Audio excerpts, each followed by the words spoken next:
Everyone thinks of slavery as a simple story of white owners and black slaves. But the unspoken history is far more complex. Let's talk about three of America's most prominent black slave owners. First, we're gonna dive into Anthony Johnson. He was a black man in the 1650s by way of Virginia, and a former indentured servant who became a successful landowner. In a landmark 1654 court case, he successfully sued to have his black servant, John Casser, declared his property for life.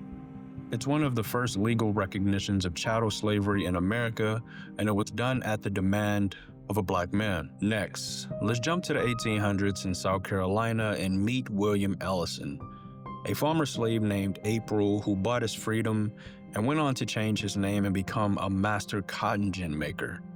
He grew incredibly wealthy and became one of the richest black men in the entire South.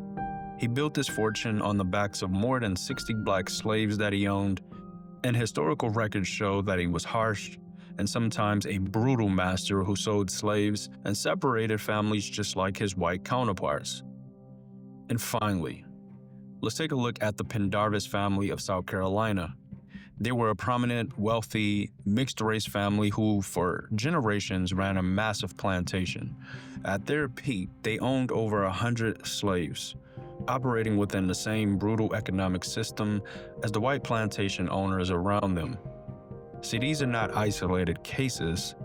These are stories which are deeply uncomfortable and a part of our history.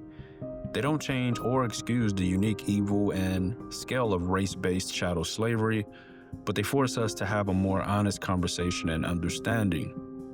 It's a lesson that the corrupting nature of power isn't limited by race, and that is a vital piece of our classroom, the unspoken curriculum.